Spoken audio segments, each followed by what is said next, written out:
তো তোদের অঙ্কের অবস্থা খুব খারাপ নাকি? অঙ্কটা প্রতিদিন আধা ঘন্টা হলে তোদের প্র্যাকটিস করতে হবে প্রত্যেক দিন, ঠিক আছে? করবি তো নাকি? আর মঙ্গলবার যে পরীক্ষাটা আছে, তো সাবধান, এর পরিণাম কিন্তু খুব ভয়ঙ্কর হতে যাচ্ছে, ঠিক আছে? হাসছিস? আর আজকে তোদের পরিবেশ যে চ্যাপ্টারটা হবে, এর আগের দিন কি করেছিলাম? পদার্থের প্রকৃতি, না? পদার্থ, আচ্ছা বলতে পারবি পদার্থ মানে কত প্রকার? মানে একটা পদার্থ কোন কোন অবস্থায় থাকতে পারে? বল। কঠিন, তরল ও গ্যাসীয়। কঠিন, তরল ও গ্যাস। হ্যাঁ, ওটাকে নিয়ে তো মাথা ঘামাতে হবে না, ঠিক আছে? আমরা তাহলে পদার্থের কটা প্রকৃতি? তিনটা, কঠিন, তরল, গ্যাসীয়।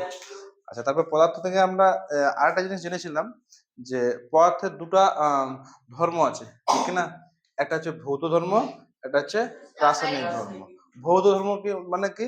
পদার্থের বাইরের বাইরের গন্ধ শুঙে বা কালার দেখে বা তোর টাচ করে, বুঝেছিলাম না? হ্যাঁ, বা স্যান্ড সঙ্গে, হ্যাঁ। তো পদার্থকে বুঝা গেলে সেটা হচ্ছে ওর ভৌত ধর্ম, বুঝেছিলাম না? আচ্ছা, আর আর রাসায়নিক ধর্মটা হচ্ছে কি? ওর ভিতরকার অণুর, মানে ধরুন একটা পদার্থ আছে, ওর ভিতরের অণুর পুরো দেখতে হবে, চেঞ্জ করে তারপরে বোঝা যায়, ঠিক আছে? আজকে আমরা রাসায়নিক ধর্মটা একটু একটু পড়বো, আর সবাই কিন্তু মন দিয়ে একটু বুঝিস, ওকে? তো একটা কথা বলি যে too much anything not so good, too much anything not so good, everything has limitation। এর মানেটা বুঝতে পারছিস? মানে তুই যা কিছু করবি কি না, সারা দিনে যা কিছু করবি, অতিরিক্ত কোনো কিছু করিস না।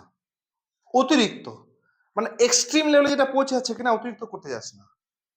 তুই এই ধরনের ঘুমাচ্ছিস, 6 ঘন্টার বেশি ঘুমাস না, বা তোর বাচ্চা আছিস 7 ঘন্টার বেশি ঘুমাবি না, অতিরিক্ত ঘুমাবি না। দেখবি 5 ঘন্টার কমও ফের ঘুমাবি না। 5, হ্যাঁ, রাত্রে ঘুম সাধারণত রাত্রেই হয়, ঠিক আছে? তো 5 ঘন্টা না, 8 ঘন্টা কে বলেছে? এগুলো সব ফালতু কথা। 8 ঘন্টা না, ওটা কুম্ভকর্ণ হয়ে যায়। বেশি ঘুমাতে হবে না।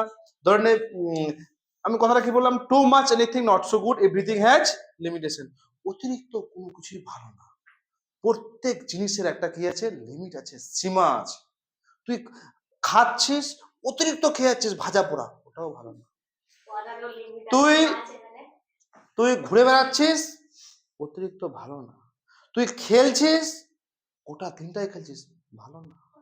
বুঝতে পারলি? তুই তোর আদার্স ধরে মেলা ঘুরছিস, নান্ডি বাড়ি চলে গেছিস, এখানে চলে গেছিস, মানে পৃথিবীতে যত কাজ আছে কিনা, অতিরিক্ত ভালো না, ঠিক আছে? হ্যাঁ, অতিরিক্ত ফের পড়াও ভালো না। কেন বলতো?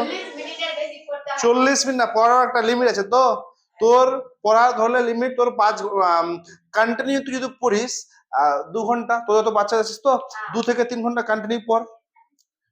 আবার যদি না, কোনো ব্রেক না, ব্রেক নিলে তো তোর মাইন্ড ডাইভার্ট হয়ে যাবে না। তুই কন্টিনিউ যদি 2 ঘন্টা পড়িস, শুন রে, কন্টিনিউ 2 ঘন্টা পড়িস, তারপরে তুই ব্রেক নে, চাটা খা, ফের পড়, হ্যাঁ। কিন্তু আমার কথাটা মনে হলো, তোমার এখানে not so good, everything has limitation. বুঝা গেল কথাটা? একদম মনে রাখবি, কিন্তু কথাটা মাথায় ঢুকায় রাখবি। কোনো জিনিস অতিরিক্ত রিলস দেখবি না, অতিরিক্ত ফোন ঘাটবি না, ঠিক আছে? চলো, আজকে আমরা কি করব? রাসায়নিক ধর্ম করব। কি করবো রে? রাসায়নিক ধর্ম হচ্ছে কোনো পদার্থ অন্য পদার্থের সঙ্গে বিক্রিয়া করে, একটা পদার্থ আছে অন্য পদার্থের সাথে বিক্রিয়া করে নতুন ধর্ম বিশিষ্ট, মানে একটা পদার্থ একটা ধর্ম আছে, ধরেন যে কোনো ধর্ম আছে, ওই পদার্থটা নতুন ধর্ম বিশিষ্ট যখন পদার্থ উৎপন্ন করে, সেটাই হচ্ছে তার কি? রাসায়নিক ধর্ম, ঠিক আছে?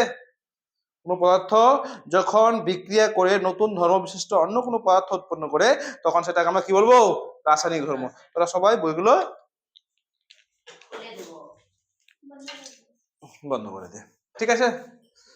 বন্ধ করে দে বাবু, বন্ধ করে দাও।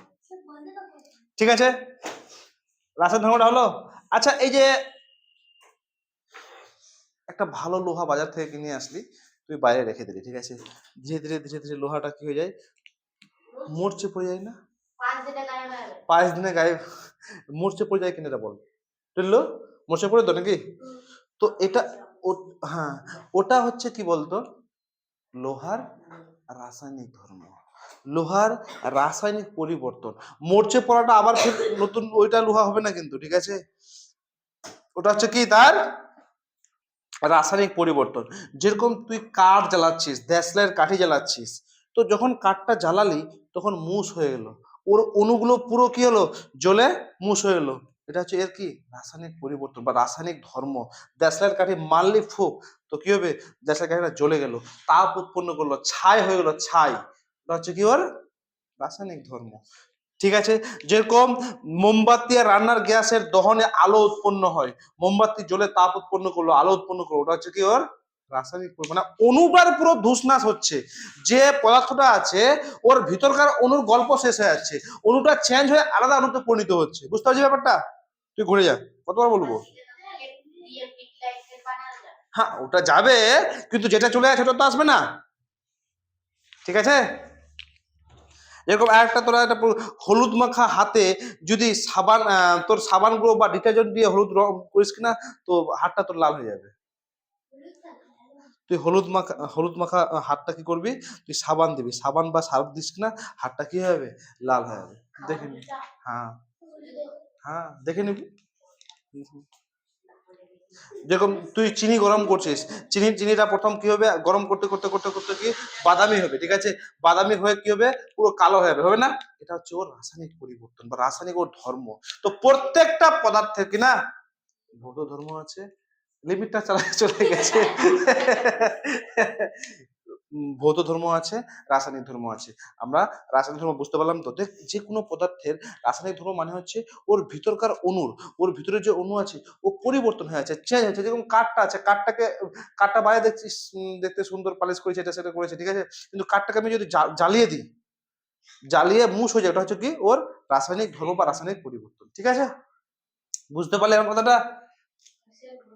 হুম। যেরকম তুই খোলা হাওয়ায় তুই রাখবি, ধরে নে, এখন কি খাচ্ছে, রোজার সময় কি হয়, তরমুজ বা পেয়ারা বা যে কিছু একটা ফল যদি কেটে তুই রেখে দিস, ঠিক আছে, খোলা হয় কিন্তু ফ্রিজে না, ঠিক আছে, ও দেখবি সাদা হয়ে যাবে, মানে ফাঞ্জায় ফাঞ্জায় ধরে নেবে, ঠিক না? ওটাও রাসায়নিক পরিবর্তন, একটু রাসায়নিক ধর্ম। ঠিক আছে, বুঝতে পারলি কি, বোঝা গেল? আচ্ছা, তো এই যে রাসায়নিক পরিবর্তন, যে রাসায়নিক পরিবর্তন হতে পারে, তো যে কোনো জ্বালানি দহনে তাপ ও আলো উৎপন্ন করে, ঠিক কিনা? জ্বালানি মানে কি রে, কাঠ, কয়লা, এটা সেটা, ঠিক আছে, ও যখন দহন হয় মানে জ্বলে, তো ওটা কি উৎপন্ন করে, তাপ উৎপন্ন করে কিনা বল? হ্যাঁ, তাপ উৎপন্ন করে। যেরকম এমন একটা প্রাণী আছে, বুঝতে পারলি, মানে প্রাণী, হ্যাঁ প্রাণী বলি, যে ওর দেহে কিনা তাপ ওই আলো উৎপন্ন হয়, বলতো কি? জোনাকি। দেখেছিস জোনাকি? এই বেলে দেখেনি, দেখিস নি তুই? হাই কপা, জোনাকি দেখিস নি? রাত্রে মিট মিট করে জ্বলবে জোনাকি। কি হ্যাঁ, ওখানে কি হয় বলতে পারবি তুই? জোনাকির দেহে এমন কি হয় যে ওর দেহটা জ্বলে? লাইট সিস্টেম আছে, ব্যাটারি ফ্যাটারি লাগাই দিয়েছে জোনাকির পেটের ভিতরে, আর ওখানে ব্যাটারি লাগে, ব্যাস ও যখন উড়াচ্ছে কিনা তখন জ্বলছে, ঠিক তো?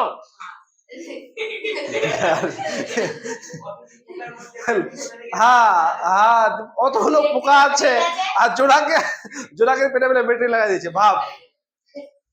ঠিক ঠিক ঠিক, তুমি ঠিক কথা বলেছো। এবার সেটা বলবো, ঠিক আছে, তো তোমরা বুঝতে পারলি তো রাসায়নিক ধর্ম বা রাসায়নিক পরিবর্তন কি? ঠিক আছে, হ্যাঁ আচ্ছা। আচ্ছা, আমরা এই ভৌত পরিবর্তনটা পড়েছিলাম না এর আগের দিন? একদম শুধু করে বলেছিলাম এটা হচ্ছে ওর ভৌত ধর্ম। ভৌত ধর্ম কতটি প্রমাণ দিয়েছিলাম না? তো ওটা সুন্দর করে পড়ে নিবি একবার, ঠিক আছে? সুন্দর করে বুঝে নিবি। আমরা পড়বো কি রাসায়নিক ধর্মের সাহায্যে পদার্থে শনাক্তকরণ। এটা কিন্তু খুবই ভেরি ভেরি ইম্পর্টেন্ট। শনাক্তকরণ মানে কি রে? ধরে নে তুই দুটা যৌগ আছে, ঠিক আছে? দুটাকে মেশাবি, ঠিক আছে? ওর যে পরিবর্তন হবে, কোনোটা যৌগ পরিবর্তন হবে, কোনোটা পরিবর্তন হবে না। তো এটা হচ্ছে কি রাসায়নিক ধর্মের সাহায্যে তুই মানে এমন এমন কোনো পদার্থ আছে, মৌল আছে যার গন্ধও নাই আর কালারও নাই, কিন্তু দুটো ফের আলাদা আলাদা, ঠিক আছে? এমন ধরনের কোনো কোনো পদার্থ আছে দেখতে আলাদা, না কালার আছে না কিছু আছে, তুই কি করে বুঝতে পারবি যে এই মানটা আছে এখানে? তো এই ধরনের আমরা উদাহরণ পড়তে যাচ্ছি রাসায়নিক ধর্মের বা রাসায়নিক পরিবর্তনের। আমরা উদাহরণ পড়তে যাচ্ছি। দেখ দেখ, একটা গ্যাস জারে carbon die oxide CO2, carbon die oxide CO2, আরেকটা গ্যাস জারে নাইট্রিক অ্যাসিড NO। দেখ কার্বন ডাই অক্সাইড, এক নম্বর হচ্ছে কি কার্বন ডাই অক্সাইড অক্সাইড, আর 2 নম্বর হচ্ছে কি নাইট্রিক অ্যাসিড।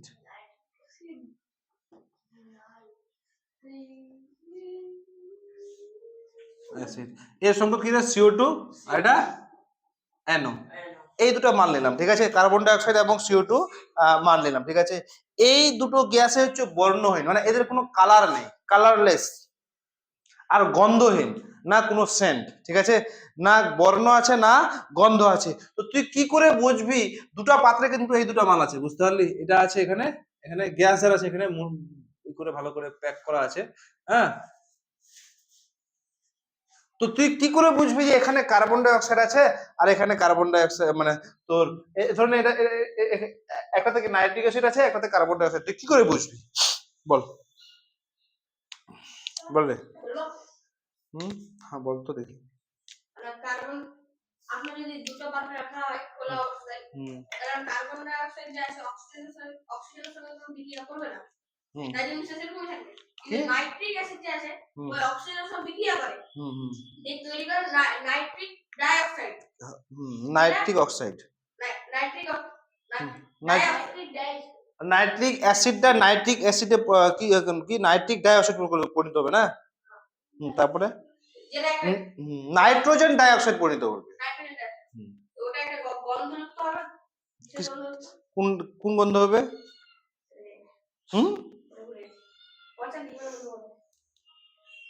দেখ তো দুটাতে আমরা কি করব?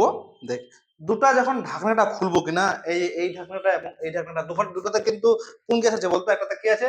CO2 আছে, NO আছে, কিন্তু আমরা জানি না, ঠিক আছে? আমরা জানি না তো কি আছে না আছে, ঠিক আছে? তো যখনই দুটা ঢাকনা খুলবো, যখনই এই দুটা ঢাকনা খুলবো, তখন কি হবে? যে যেটাতে নাইট্রিক অ্যাসিড আছে, যেটাতে তোর নাইট্রিক অ্যাসিড আছে কিনা, তোর এবং যেটাতে কার্বন ডাই অক্সাইড আছে, কার্বন ডাই অক্সাইড কিন্তু অক্সিজেনের সাথে, আরে বাতাসে অক্সিজেন আছে তো নাকি? CO2 কিন্তু অক্সিজেনের সাথে বিক্রিয়া কোনো করবে না, ঠিক আছে? কিন্তু এই যে নাইট্রিক অ্যাসিডটা আছে, ঠিক আছে? এই নাইট্রিক অ্যাসিড যে আছে কিনা, এ যখনই অক্সিজেনের সংস্পর্শে আসবে তখন বাদামি রঙের এবং ঝাঁঝালো গন্ধযুক্ত গ্যাস উৎপন্ন করবে, যার নাম হচ্ছে NO2, ঠিক আছে? যার নাম হচ্ছে কি?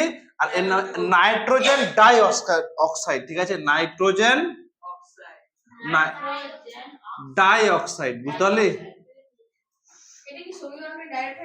না, এখানে 2 হবে ব্যালেন্স করলে। আরে ব্যাপারটা বুঝলাম, দেখ বুঝতে পারলি? এখানে 2 তখন নাইট্রিক অ্যাসিডের সাথে অক্সিজেন বিক্রিয়া করবে কিনা, ধরে এই দুটোতে আছে তোর এটাতে কার্বন ডাই অক্সাইড, ঠিক আছে? আর এটাতে আছে কি নাইট্রোজেন, না হ্যাঁ নাইট্রিক অ্যাসিড। যখনই এই ঠিপিটা খুললাম তো এই কি করলো? তোর তোর ঝাঁঝালো গন্ধযুক্ত গ্যাস এবং বাদামি রং, ঠিক আছে? এই যে যখন এটা বেরোলো কিনা, তখন দেখছি যে এই বোতলটা থেকে ঝাঁঝালো গ্যাস, ঠিক আছে? ঝাঁঝালো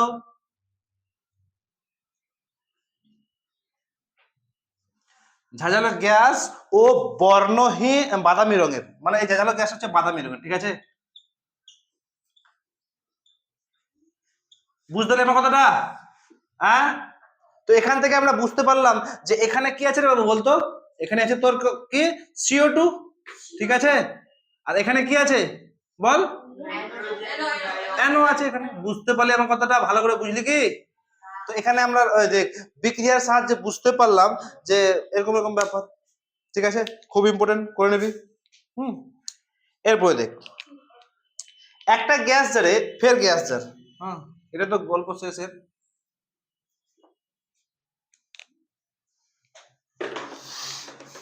একটা ফের গ্যাস জার আছে,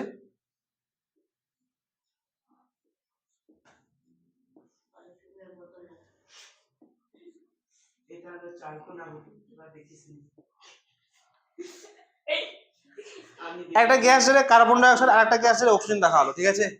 এখানে কি দেখা হলো, মানে একটাতে একটাতে কার্বন ডাই অক্সাইড রাখা হলো CO2, আর একটাতে কি রাখা হলো O2 অক্সিজেন, ঠিক আছে। তো দেখ দুটাই হচ্ছে তোর গন্ধহীন আর দুটাই হচ্ছে বর্ণহীন, দেখতে একদম সিম্পলের মতো, ঠিক আছে। তো কি করে তুই বুঝবি যে কোনটাতে তোর কার্বন ডাই অক্সাইড আছে আর কোনটাতে অক্সিজেন আছে? এটা একটা পরীক্ষা আছে, বুঝতে পারলে? কি পরীক্ষা দেখ,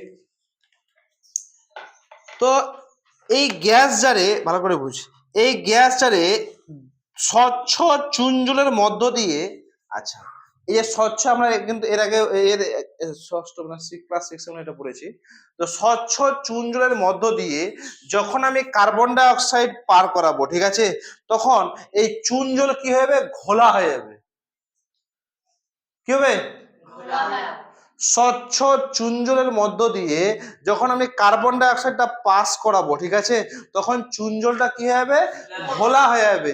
কিন্তু স্বচ্ছ চুন জলের মধ্য দিয়ে যখন অক্সিজেন পার করাবো, তখন কিন্তু সেই চুন জলটা আর ঘোলা হবে না, কোনো বিক্রিয়াই করবে না। ভালো করে বুঝ কিন্তু, ধরেন একটা মানে পাত্রের মতো আছে, ওখানে চুন জল আছে, আমি কি করব, দুটো জিনিস পাস করাবো, একটা হচ্ছে কার্বন ডাই অক্সাইড, একটা হচ্ছে অক্সিজেন। যখন এই কার্বন ডাই অক্সাইডটা পাস করালাম, তখন চুন জলটা কি হয়ে গেল, ঘোলা হয়ে গেল। আর অক্সিজেনটা যখন পাস করালাম, তখন ঘোলা হলো না। তো এখান থেকে আমরা কি বুঝতে পারবো, ঘোলা হলো এর মানে ওটা হচ্ছে কি কার্বন ডাই অক্সাইড, চুন জলটা ঘোলা হয়ে গেল এর মানে কি এটা কার্বন ডাই অক্সাইড, আর একটাতে ঘোলা হয়নি মানে কি অক্সিজেন। বুঝতে পারলে আমার কথাটা? ক্লিয়ার একদম, ঠিক আছে। আচ্ছা, হলো এটা।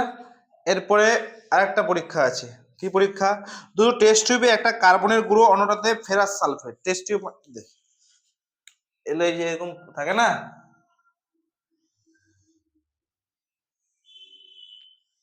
টেস্ট টিউব আমার কাছে আছে, ঠিক আছে, টেস্ট টিউব কাছের। এই দুটো টেস্ট টিউবে একটাতে রাখা হলো কি, একটাতে রাখলাম আমি কার্বন, ঠিক আছে, কার্বনের গুঁড়ো, কিন্তু কার্বনের গুঁড়ো গুঁড়ো, একটা রাখলাম ফেরাস সালফাইড,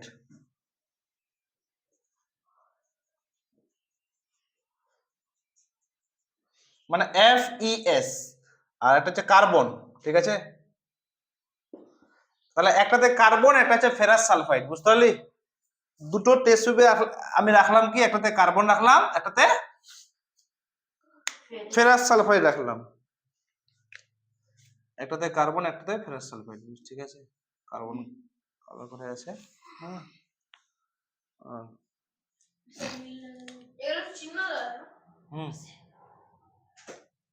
ফেরাস সালফাইড। আমি কি করে বুঝবো যে কোনটাতে কি আছে,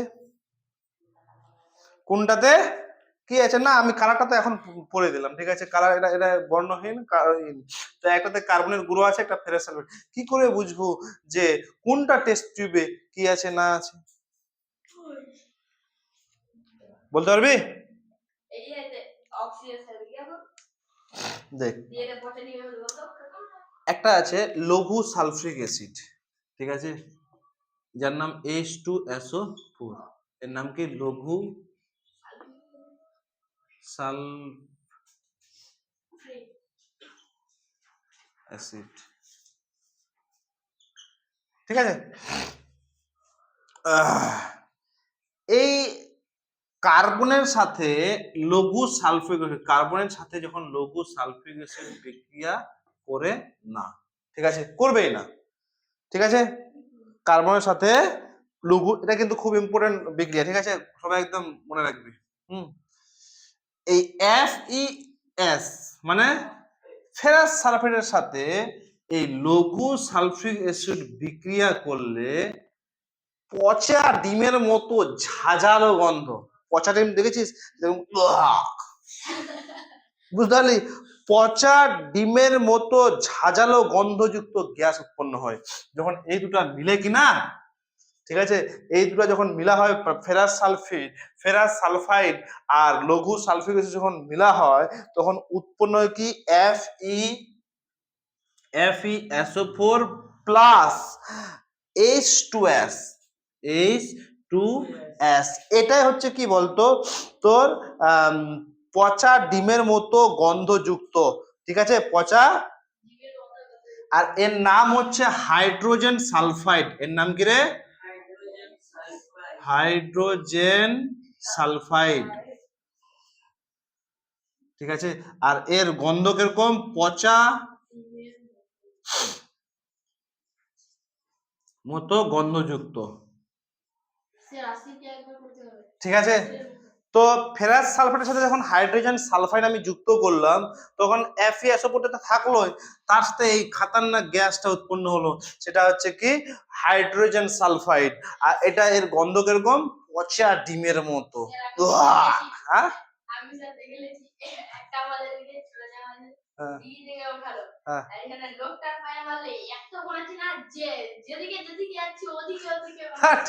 লোকটা যেখানে যেখানে যাচ্ছে অত গন্ধ বেরোচ্ছে, ইস রে কি অবস্থা। তো বুঝতে পারলে এটা? তো দেখ, হাইড্রোজেন সালফাইড কার্বনের সাথে কোনো বিক্রিয়া করলো না, যখনই এখানে আমি কি দিলাম বলতো, এই যে তোর ফেরাস সালফাইড FeS দিলাম, তো বাপরে গন্ধ উৎপন্ন হলো কি বলতো, কি উৎপন্ন হলো? H2S মানে হাইড্রোজেন সালফাইড, ঠিক আছে। বুঝতে পারলি? বুঝা গেল কি? হ্যাঁ, আচ্ছা, এটা তাহলে তোরা টুকবি না, না ঠিক আছে, মিটিয়ে দিচ্ছি। টুকার কিন্তু খুব প্রয়োজন। হ্যাঁ, তো দেখি ওটা তো কত কি করেছে তো আমি জানি। হ্যাঁ, ওটাই দেখছি। আজ পর্যন্ত কটা টুকেছিস? সতী সাবিত্রী একদম।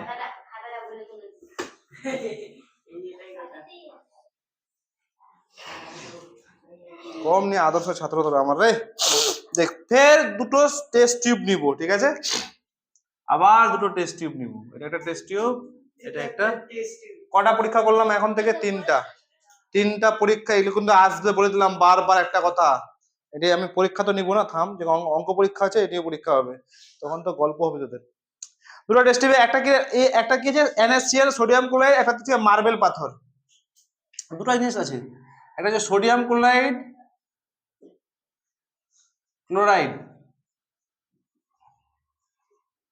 এর সংকেত হচ্ছে কি NaCl, আর 2 নম্বর হচ্ছে কি মার্বেল পাথর। ওই যে পাথরের যেটাতে স্লেট গুলো বিষয় না, CO3 CO3, ঠিক আছে। তো একটাতে সোডিয়াম ক্লোরাইডের গুঁড়ো, ঠিক আছে, এই সোডিয়াম ক্লোরাইডের গুঁড়ো, একটাতে মার্বেল পাথরের গুঁড়ো রাখা হবে, ঠিক আছে। তুই কিরকম বুঝবি যে এই যে আমি লক্ষ্য আছে বলতো রাসায়নিক পরিবর্তন, কিন্তু রাসায়নিক ধর্ম, ঠিক আছে। একটাতে আমি মার্বেল পাথর দিলাম, একটাতে আমি সোডিয়াম ক্লোরাইড দিলাম, তো তুই কি করে বুঝবি রে বাবু যে কোনটাতে কি আছে, কোনটাতে সোডিয়াম ক্লোরাইড আছে আর কোনটাতে মার্বেল পাথর আছে? কি করে বুঝবি বলতো? তো এই মার্বেল পাথরের উপর মিউরেটিক অ্যাসিড বা HCl, ঠিক আছে, HCl দিলে কার্বন ডাই অক্সাইডের গ্যাসের বর্ণহীন বুদবুদ বেরোয়, ঠিক আছে। এই যে যদি দেখ এই CaCO3 এর উপর যদি আমি HCl দিই, ঠিক আছে, তো এখান থেকে কি উৎপন্ন হবে? এই কার্বন ডাই অক্সাইডের কি বেরোবে বলবো? বুদবুদ। কি বেরোবে? বুদবুদ বেরোবে।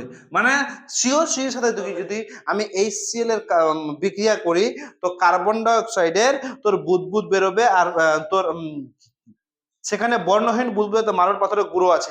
আর এখানে বুঝে নিতে হবে যখন বর্ণহীন, এটা হবে বর্ণহীন, ঠিক আছে, তখন বুঝে নিতে হবে যে এখানে কি আছে, মার্বেল পাথর আছে। কোথায় আছে, এই যে দুটার মধ্যে একটা কি আছে, যখন এই কার্বন ডাই অক্সাইডের বুদবুদ বেরোবে, মানে হয় না, ফুটে না জিনিসটা, হ্যাঁ ফুটে না বুদবুদ বের করে, তো তখন বুঝে নিবি যে এখানে কি আছে, তোর কার্বন কার্বন।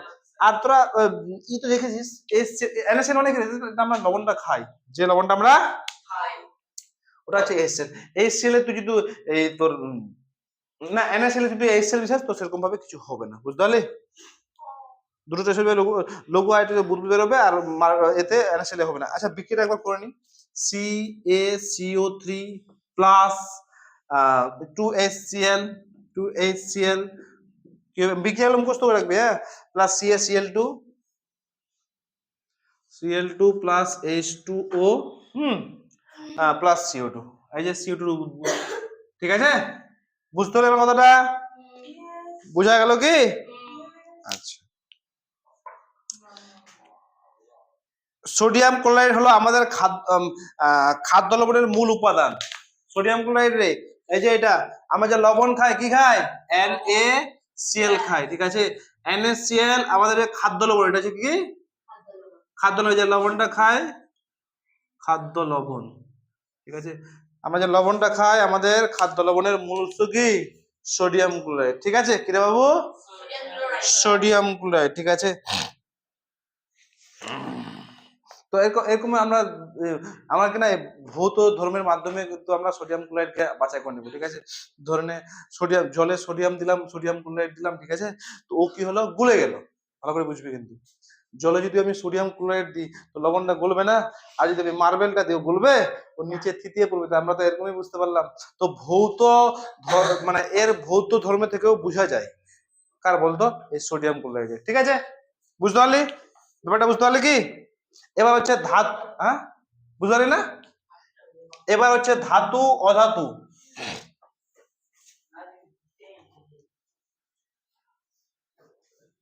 এটা কিন্তু খুবই ইম্পর্টেন্ট, ভালো করে বুঝবি, ধাতু অধাতুর বৈশিষ্ট্য ব্যবহার, ধাতু ধাতু ও অধাতুর বৈশিষ্ট্য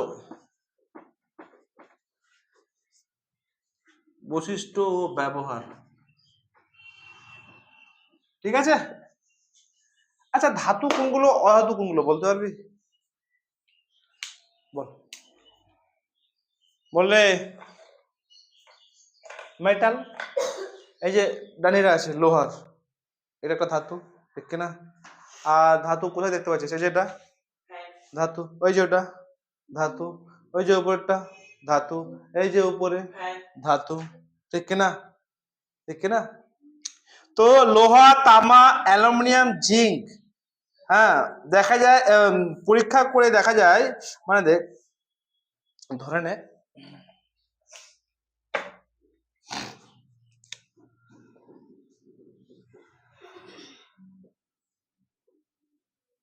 এখানে একটা ব্যাটারি আছে, বুঝতে পারলি, কি আছে, এখানে তার লাগাই দিলাম আর এখানে তার লাগালাম, ঠিক আছে, এখানে একটা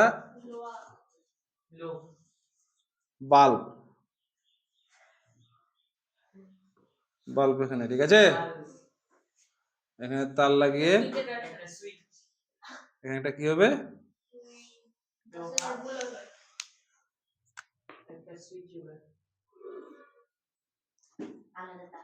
সুইচ দিব না আমি, এখানে আমি যদি লোহা দিই এই মালটা জ্বলবে, তামা দিলে জ্বলবে, অ্যালুমিনিয়াম দিলে জ্বলবে, জিঙ্ক দিলে জ্বলবে, যদি এখানে তোর প্লাস্টিক দিয়ে দিই জ্বলবে না, অন্য কিছু দিলে মানে যেগুলো মেটাল না তাহলে জ্বলবে না।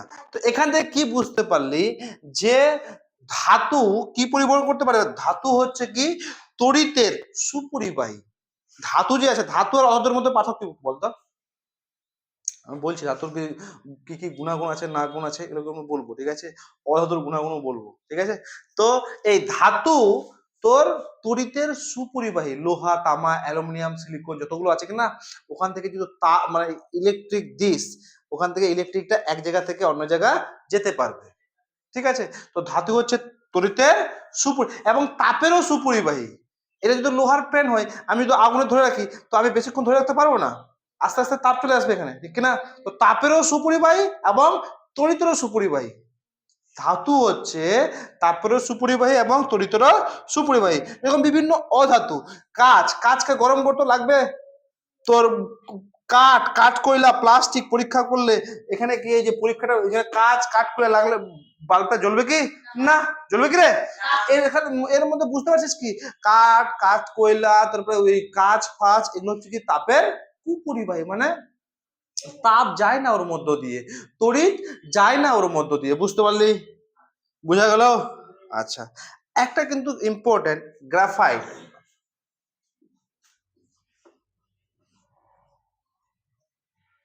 এটা হচ্ছে কি অধাতু, এটা হচ্ছে কি রে? অধাতু, ঠিক আছে। এ অধাতু হলেও, ঠিক আছে, এ কিন্তু তড়িতের সুপরিবাহী। বুঝতে পারলি? গ্রাফাইট কোথায় রে? আমাদের পেন্সিলটা হচ্ছে কি গ্রাফাইট। পেন্সিলের মধ্যে যদি ইলেকট্রিক যাতায়াত করে, ও কিন্তু অধাতু। কাঠও অধাতু, কাঠের মধ্যে ইলেকট্রিক পরিবহন করতে পারে না, কিন্তু গ্রাফাইটের মধ্যে ইলেকট্রিক পরিবর্তন করতে পারে, মানে তাপ ও তড়িতের সুপরিবাহী। ও তড়িৎ, ওটা ব্যতিক্রম, তড়িতের সুপরিবাহী। বুঝতে পারলি? হ্যাঁ বল। হ্যাঁ, পেন্সিল দিয়ে ধরবি তো এখানে কারেন্ট লেগে যাবে। হ্যাঁ, নিপটা ওটাকে কাটতে যাবে না, কিন্তু পেন্সিলটা দিয়ে যাবে। ঠিক আছে, আচ্ছা হলো তাহলে। তো তোকে পরীক্ষা যদি আছে এমন একটা অধাতুর নাম বলো যে তড়িৎ পরিবহন করতে পারে, কি হবে? গ্রাফাইট। কি হবে? গ্রাফাইট। আচ্ছা আচ্ছা, সব থেকে তড়িতের সুপরিবাহী ধাতুটার নাম কি বলতে পারবি? সব থেকে সুপরিবাহী সেটা হচ্ছে কি তোর মানে তামা। তামা তামা সুপরিবাহিতা, কারণ বিদ্যুতের পরিবহনে বিভিন্ন বৈদ্যুতিক চালিত যন্ত্রে তামার তার ব্যবহার করা হয়। যেরকম ফেনে কি কিসের তার ব্যবহার করা হয় বলতো? তামার। ও কিনা বহুত মানে খুবই সুবিধা, মানে আরামসে যাতায়াত করতে পারে, ঠিক আছে। এবার চলে আসি আমরা ধাতু সংকর। আচ্ছা, বেশিরভাগ এখন যে কাজগুলো হয় কিনা, পিওর কিন্তু ধাতু থাকে না। পিওর মানে কি বলতো, ভালো করে বুঝবি কিন্তু। হ্যাঁ, পিওর কোনো ধাতু থাকে না, মানে ধরলে পিওর লোহা আছে বা পিওর অ্যালুমিনিয়াম আছে বা পিওর থাকে না।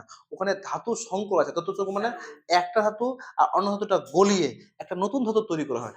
হ্যাঁ, সেটাকে আমরা কি বলবো? সংকর ধাতু বলবো, ঠিক কিনা? তো বেশিরভাগই যখন এই ধাতু সংকরগুলো কিন্তু বিদ্যুতের কি হয়? সুপরিবাহী। ধাতু সংকরগুলো কি বিদ্যুতের সুপরিবাহী, ঠিক আছে। আচ্ছা বলতো, আমরা সব সময় যে এই যে কেউ ইলেকট্রিক কাজ করে, ঠিক আছে, তো এই সিঁড়িটা লোহার হয় না, কি হয়? প্লাস্টিকের হয় বা কাঠের হয়, ঠিক কিনা? আরে যে কেউ যদি লোহার কাজ করে না, যেগুলো লোহার মানে সরি ইলেকট্রিকের কাজ করে না, দেখবি তাদের কাছে সিঁড়িটা যে আছে হয় প্লাস্টিকের আছে, না হয় তোর কাঠের আছে, কিন্তু তোর এই লোহার হয় না। কেন বলতো? কারণ দেখ, ইলেকট্রিক কাজ করতে করতে ওকে যদি শক লাগে বা ওর কাছে যদি কারেন্টটা চলে আসে, ঠিক আছে, তো হ্যাঁ কানেকশন থাকে নিচে, ঠিক আছে, ও পুরো শেষ হয়ে যাবে, মানে লেগে যাবে, কারেন্ট লেগে যাবে, ঠিক আছে। লোহা হচ্ছে তো তাপ ও তড়িতের সুপরিবাহী।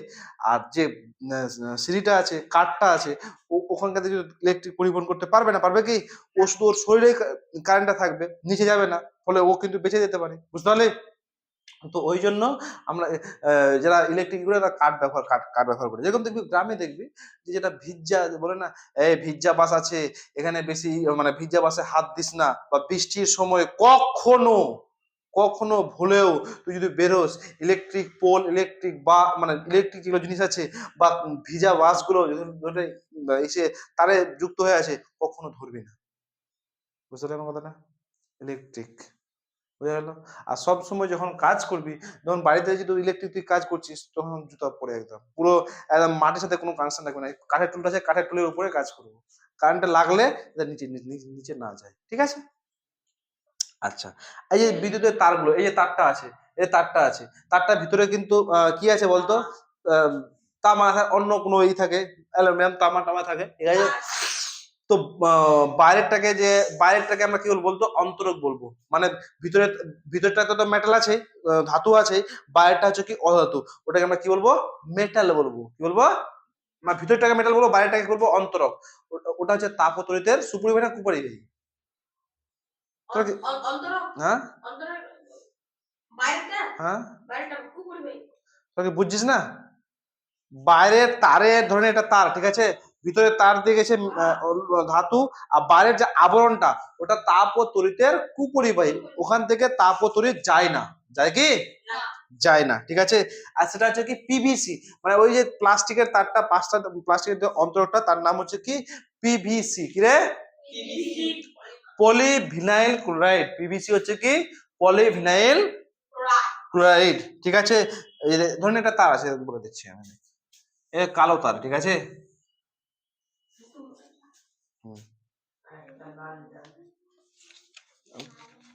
এখান থেকে ভিতরে এই তারগুলো গেছে, ঠিক আছে। তো উপরে যে আস্তরণটা, এই যে আস্তরণটা, এটাকে আমরা কি বলবো, পিভিসি বলবো, বা পলিভিনাইল ক্লোরাইড, ঠিক আছে। প্লাস্টিকে থাকে না, এটাকে আমরা কি বলবো, পিভিসি বলবো, ঠিক আছে। এবার তাপ পরিবাহিতা দেখ।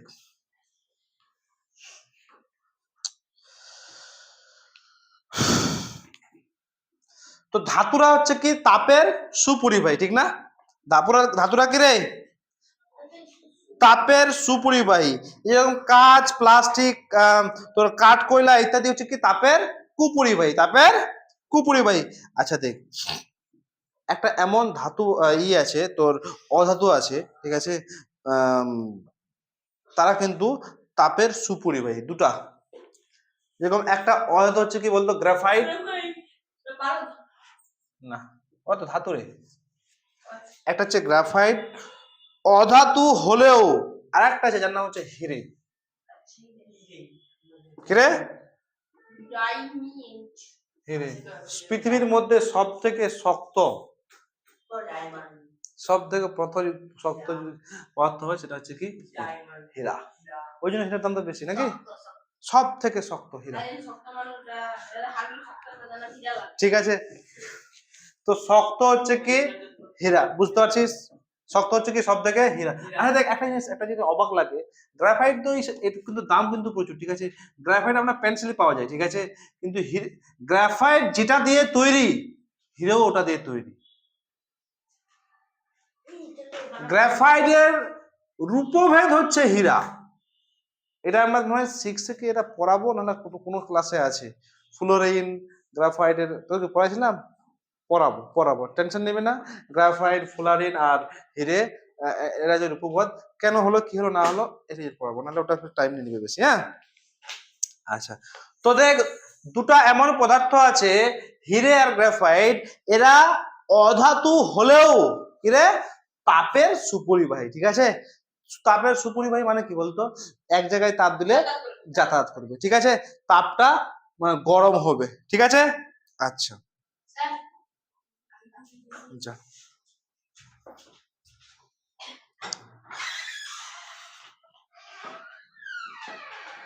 আচ্ছা বলতো, একটা তো কোশ্চেন আসে, ঠিক কিনা, মানে কোশ্চেন মনের মধ্যে আসে, এই ধরনের এটা এটা স্টিক আছে, কঞ্জিট আছে, তো এর মধ্যে দিয়ে ইলেকট্রিক পরিবহন করবে না, কিন্তু এটা যদি লোহার হয়, ওর মধ্যে দিয়ে ইলেকট্রিক পরিবহন করবে। আমরা যখন পদার্থ কাকে বলে এটা যখন বা যখন জানি, এর মানে কি বলতো, যে প্রত্যেকটা পদার্থ ক্ষুদ্র ক্ষুদ্র অণু দিয়ে গঠিত, ঠিক না? তো এটাও ক্ষুদ্র ক্ষুদ্র অণু দিয়ে গঠিত, আর মেটাল গুলোও ক্ষুদ্র ক্ষুদ্র অণু দিয়ে গঠিত। এর মধ্য দিয়ে কেন ইলেকট্রন যাচ্ছে না, আর মেটালের মধ্য দিয়ে কেন ইলেকট্রন যাচ্ছে, কোশ্চেন তো আছে, হ্যাঁ, কেন বল পারবি? হ্যাঁ, কারণ এই যেগুলো নন মেটাল মানে কে অধাতু, এদের মধ্যে অণুগুলো কিনা চারিদিকে ছড়িয়ে ছিটিয়ে থাকে, মানে অণুগুলোর তোর ঘনত্ব, ডেনসিটিটা অনেক কম থাকে ঠিকই, কিন্তু অনেক কম থাকে। আর যেগুলো মেটাল, যেগুলো ধাতু, ওদের মধ্যে যে অণুগুলো কি থাকে, ঘিচাঘিচি অবস্থায় থাকে। যেরকম ধাতু, দেখবে এটা ধরনের ধাতু, এটা ধরনের অধাতু, ঠিক আছে। এই যে অধাতুর যে এইগুলো আমরা ভালো করে জানি, পৃথিবীর যতগুলো জিনিস আছে না, প্রত্যেকটা জিনিস ক্ষুদ্র ক্ষুদ্র কণা দিয়ে গঠিত, যাকে আমরা পরমাণু বলি। ঠিক আছে, যাকে আমরা কি বলবো, পরমাণু। তো এই যে ধাতুগুলো আছে একদম চারিদিকে ছড়িয়ে ছিটিয়ে আছে, এই যে ধরলে এটা হচ্ছে কি অধাতু। কি বলেন আপনি আরো বলুন? হ্যাঁ, আপনি কি বলেন আরো বলুন তো? পৃথিবীর ক্ষুদ্র কি বলেন?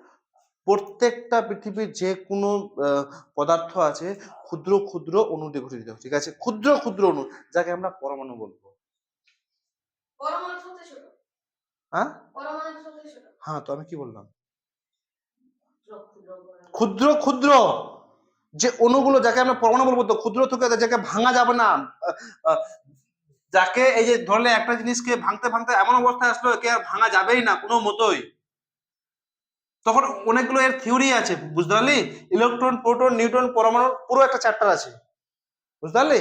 তো লাস্টে আসছে কি পরমাণু, লাস্টে কি আসছে পরমাণু। ঠিক আছে, তো দেখ এখানে দেখ, তো অধাতু ধাতুর মধ্যে কি, এটা হচ্ছে অধাতু, এটা হচ্ছে তোর ধাতু। ঠিক আছে, তো এখানে কি হয়, এর যে ধাতুগুলো ডেনসিটি কিনা প্রচুর ঘিচাঘিচি, বুঝতে পারলি? এর অণুগুলো ডেনসিটিটা কি ঘিচাঘিচি, বুঝা গেল এবার কি? এর কি না, এখানে যদি তুই ইলেকট্রন পরিবহন করিস, তো এখান থেকে ইলেকট্রন আরামসে এখানে আসতে পারবে, কিন্তু এখান থেকে আসতে পারবে না। বুঝতে পারলি কি আমার কথাটা? আসতে পারবে না। এই জন্য ধাতু এবং অধাতু তোর কোনটা, কে রে তাজ নাকি? এর আগের দিন কেন আসিস না বাবু? বস বস, বাইরে বস। ঠিক আছে, বুঝতে পারলি তো নাকি, পুরো একদম ক্লিয়ার? আচ্ছা, এবার দেখ, এটা মিটাই দিয়ে আমরা এই ধাতুর কিছু কিছু বৈশিষ্ট্য আছে। ঠিক আছে, এটি বুঝতে পেরেছিস তো? এমন দুটা অধাতুর নাম বল যারা তাপ ও তড়িতের সুপরিবাহী, বল। কি হীরা আর গ্লাসিয়ার, কেন বলছি গ্রাফাইট, গ্রাফাইট। ঠিক আছে, হীরা আর গ্রাফাইট মুখস্থ করবি কিন্তু, হ্যাঁ, এদের মুখস্থ কিছু ব্যাপার বুঝে তো নিচ্ছিস। ঠিক আছে, এরপরে এই যে ধাতু আছে এদের আমি কয়েকটা বৈশিষ্ট্য করব, কি বলবো, কয়েকটা বৈশিষ্ট্য। যেরকম ধাতুর প্রথম বৈশিষ্ট্য হচ্ছে কি কাঠিন্য, হার্ডনেস। ঠিক আছে, কি রে, কাঠিন্য। যেরকম দেখ, একটা প্লাস্টিকের বাটি শক্ত না একটা লোহার বাটি শক্ত? লোহার বাটি শক্ত, ঠিক কিনা? অ্যালুমিনিয়ামের যে এখন থালা বাটি হয় অ্যালুমিনিয়ামের হয়, সোনার আংটি, হ্যাঁ, হীরার বাটি, হীরা, হীরা, হীরালাল। তো এরা ধাতুটা হচ্ছে কি, আচ্ছা প্রত্যেকটা ধাতু ফের সমানই না। ঠিক আছে, মানে ধাতুগুলো যে আছে অনেক রকমের ধাতু আছে, তো তো প্রত্যেকটা ধাতু যে ওর কাঠিন্য সমান এরকম না। এবং সব থেকে বেশি কাঠিন্য কার বলতো, হীরার। আস্তে আস্তে আস্তে তাহলে লোহার কাঠিন্য, অ্যালুমিনিয়ামের কাঠিন্য, এরকম কিন্তু মানে সবার কিন্তু একটা কাঠিন্য আছে, মানে কি এ এতটা কাঠিন্য, এ এতটা কাঠিন্য, ঠিক আছে। আচ্ছা, তো বিভিন্ন ধাতুর মধ্যে ক্রোমিয়াম এবং টাইটানিয়াম হচ্ছে খুব শক্ত ধাতু। ঠিক আছে, দুটা ধাতুর নাম হচ্ছে কি, হীরা তো সব থেকে আগে আছেই, আগে কে আছে বলতো, হিরে। তারপর হচ্ছে কি ক্রোমিয়াম আর টাইটানিয়াম। ঠিক আছে, ক্রোমিয়াম আর টাইটানিয়াম শব্দ। আচ্ছা, এবার দেখ আরো দুটো ধাতু আছে যার নাম হচ্ছে কি বলতো, এটি হচ্ছে শক্ত, হ্যাঁ, আর একটা হচ্ছে কি সোডিয়াম। ঠিক আছে, আর একটা হচ্ছে পটাশিয়াম, সোডিয়াম আর পটাশিয়াম। এই সোডিয়াম আর পটাশিয়াম কিনা তুই এই এটা এটা হচ্ছে ধাতু। ঠিক আছে, সোডিয়াম ধাতু, পটাশিয়াম, এদের কিন্তু এদের যে নমনীয়তা, একে যদি চাকু দিয়ে কাটিস তো কেটে যাবে, এতটাই নরম, বাট ধাতু, বুঝতে পারলি? সোডিয়াম আর পটাশিয়াম তুই যদি চাকু দিয়ে কাটিস তো আরামসে কেটে যাবে, ছুরি দিয়ে যদি, তো কিন্তু ওটা ধাতু, লোহাকে কাটতে পারবি? তো প্রত্যেকের এখানে একটা নিজস্ব একটা গুণ আছে, একটা রাসায়নিক ধর্ম আছে। আমরা তো ওটাই বলছি না যে তোর কেউ কাটতে পারবে কেউ কাটতে পারবে না। ঠিক আছে, তো প্রকৃতিজাত পদার্থের মধ্যে হিরে হচ্ছে কঠিনতম পদার্থ, সব থেকে তোকে যদি কঠিনতম পদার্থ কি বলে, হিরে। এর গুণ হচ্ছে কি এ ফের ইলেকট্রিক পরিবহন করতে পারবে। ঠিক আছে, বোঝা গেল কি? আচ্ছা, তো আমরা ধাতুকে শক্ত করার জন্য ধাতুকে একটা ধাতু ধরে লোহা যতক্ষণ শক্ত আছে তো তো দেখছি যে এরা মানে আলাদা আলাদা করে শক্ত না, ধাতুকে শক্ত করার জন্য আমরা কি করি, সংকর ধাতু করি। কি করি? সংকর ধাতু। যেরকম দেখ ইস্পাত ও বা স্টিল, ঠিক আছে, সব থেকে এটা হচ্ছে কি আমাদের সব থেকে চেনা সংকর ধাতু, যা গলে যাওয়া লোহার সঙ্গে নিয়ন্ত্রিত মাত্রায় কার্বন মিশিয়ে করা হয়। ঠিক আছে, লোহা আর কার্বন মিশিয়ে ইস্পাত বা স্টিল করা হয়। বলে না স্টিলের থালা, স্টিলের সব হয় না, স্টিল সব হোক, টেনশন নাই, যত কিছু হয় স্টিলের হয়, ঠিক কিনা? বুঝতে পারলি? স্টিলের এটা, স্টিলের সেটা, ঠিক কিনা? তো এই স্টিলের কিন্তু এখন ব্যবহারটা মানুষ খুব ব্যবহার করছে। এখানে কি থাকে বলতো, স্টিলের যে ব্যবহারটা, আমরা স্টিল কোথা থেকে পাই? লোহা এবং কার্বন মিশিয়ে, লোহা এবং কার্বন মিশিয়ে বেশ শক্ত, বেশ মজবুত, ঠিক আছে? হ্যাঁ, অবশ্যই অবশ্যই তৈরিতে মেটাল আছে না, তড়িতের সুপরিবাহী, যেরকম আচ্ছা, তারপরে লোহার বেশি পরিমাণ থাকবে আর কার্বনের পরিমাণ একটু কম থাকবে। ঠিক আছে, লোহা প্লাস কার্বন কি হবে? স্টিল। ঠিক আছে, তারপর হচ্ছে কি তোর, আচ্ছা আমরা তো 6 যখন ইতিহাস পড়লাম, তাম্রপ্রস্তর যুগ বললাম না, তারপর ব্রোঞ্জের যুগ, লোহা কি আবিষ্কার হয়েছিল? হয়নি। হয়েছিল কি? শেষে বলছিলাম না, লোহা পরে আবিষ্কার হলো, ঠিক না? তো এখানে দেখ, তো প্রথমে তো তো তামা এই যে ব্রোঞ্জ কিভাবে তৈরি হলো বলতো?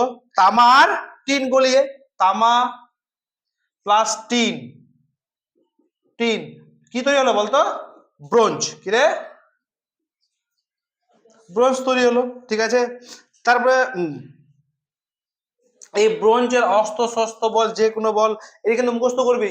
ব্রোঞ্জ কি দিয়ে তৈরি? তামার টিন দিয়ে। ঠিক আছে, এটা হচ্ছে তামার ধাতু সংকর, এটা হচ্ছে কি তামার ধাতু সংকর।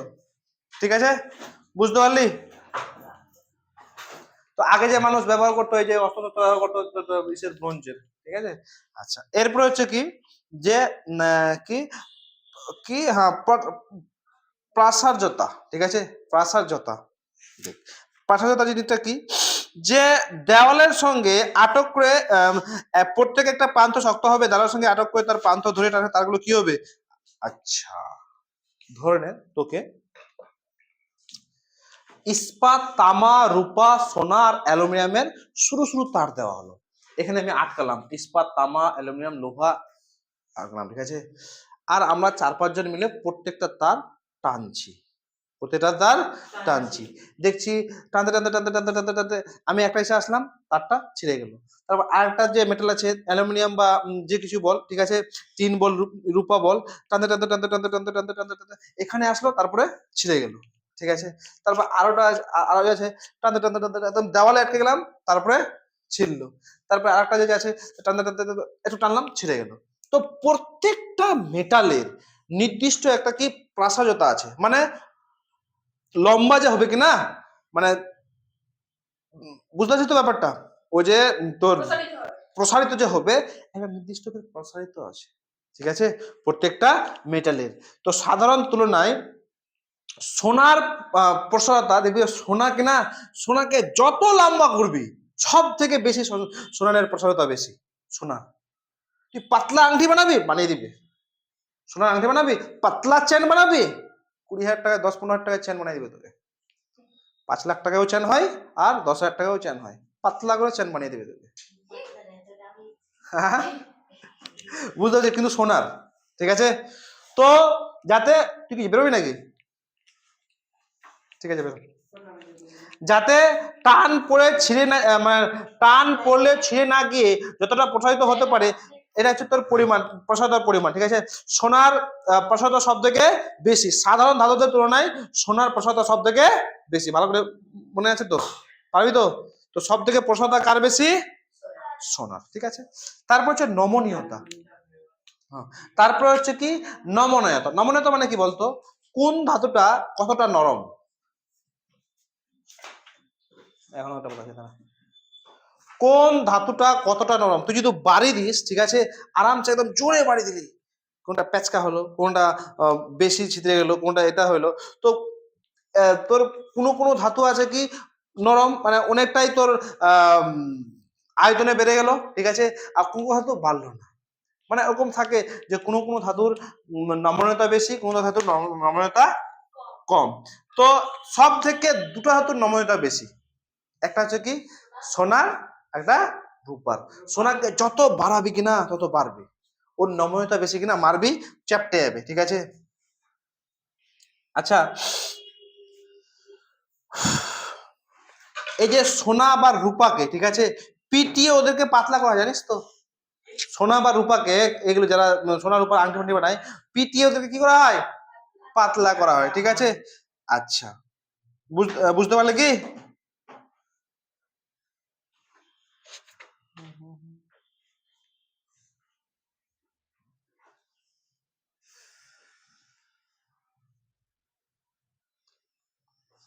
আচ্ছা, এবার হচ্ছে কি তোর উজ্জ্বলতা। আচ্ছা বলতো, ধাতুর উজ্জ্বলতা বেশি না অধাতুর উজ্জ্বলতা বেশি? ধাতুর উজ্জ্বলতা বেশি না অধাতুর উজ্জ্বলতা বেশি? ধাতুর। একটা স্টিল বল যে কোনো দেখবি যে কাঠটা চকচক করবে না, এখানে যদি স্টিল থাকে বা অন্যান্য ধাতু থাকে চকচক করবে। তো এখান থেকে মনে রাখবি যেগুলো ধাতু, ঠিক আছে, অধাতুর তুলনায় ধাতুদের উজ্জ্বলতা বেশি, অধাতুদের তুলনায় ধাতুদের উজ্জ্বলতা বেশি।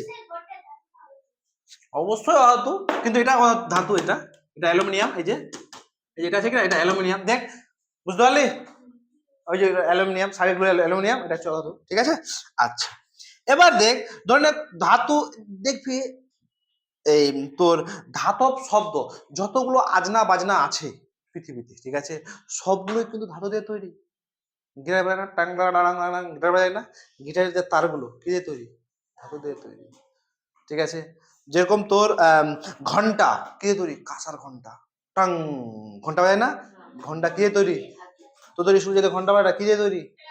ধাতু। কারণ ধাতুরা আওয়াজ করতে পারে, অধাতুর তুলনায় অধাতুর তুলনায় ধাতুরা বেশি আওয়াজ করতে পারে, ঠিক আছে। মা টান টানা টান টান টান টারা, ঠিক আছে, বুঝতে পারলি? তো অধাতুর তুলনায় ধাতুরা কি করতে পারে? যেমন পিতল, পিতল হলো, এটি কিন্তু মনে রাখবি, বলে দিচ্ছি বারবার একটা কথা আমি,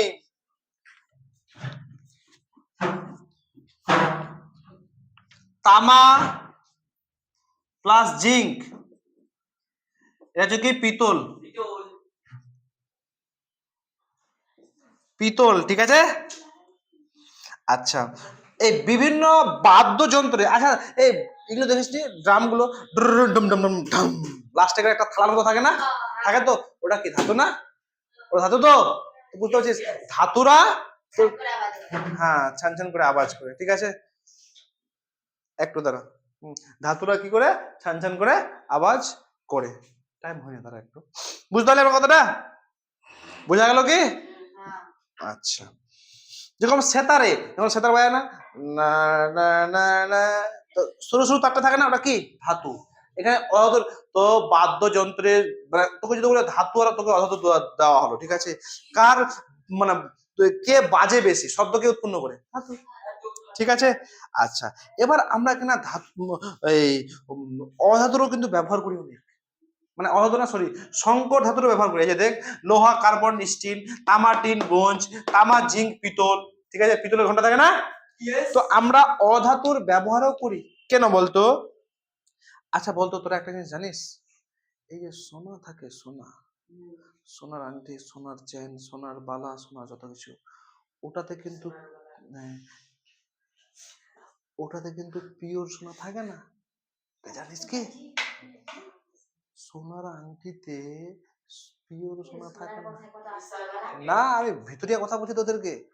তুই ধরনের একটা আংটি কিনতে গেলি, এই শোন, তুই ধরনের একটা আংটি কিনতে গেলি, তুই ভাবছিস যে পিওর সোনা আছে, না না না রে বাবু, ওখানে আছে কি সোনা, ওখানে থাকে তামা, সোনা তামা মিলিয়ে তারপরে তোর সোনাটা তৈরি হয়, বুঝতে পারলি? আংটির মানে বিশুদ্ধ সোনা থাকে না। হ্যাঁ হ্যাঁ, না না না, যারা যতজন আছে কিনা, যত সোনা আছে ওখানে তামা মিক্স থাকে, ঠিক আছে। এর কারণ আছে, সোনাতে কেন তামা মিক্স থাকে? যত সোনা আছে তামা কিন্তু একটু মিক্স হবেই, মিক্স করবে ওরা, মানে একটা রেশিও পরিমাণে থাকে, ঠিক আছে। ওরা ক্যারেট থাকে, ক্যারেট 24 ক্যারেট বা কত ক্যারেট থাকে। তো সোনা ও তামার সংকর ধাতু দিয়ে তৈরি করা হয়। আচ্ছা, এই কোশ্চেন গুলো তোদের আজকে করাবো না, ঠিক আছে। আচ্ছা, এগুলো খুব ইন্টারেস্টিং কোশ্চেন আছে, কোশ্চেনগুলো একটা তোদের আসবে। তো এখান থেকে তো স্টপ করে দিই আজকে। হ্যাঁ হ্যাঁ স্যার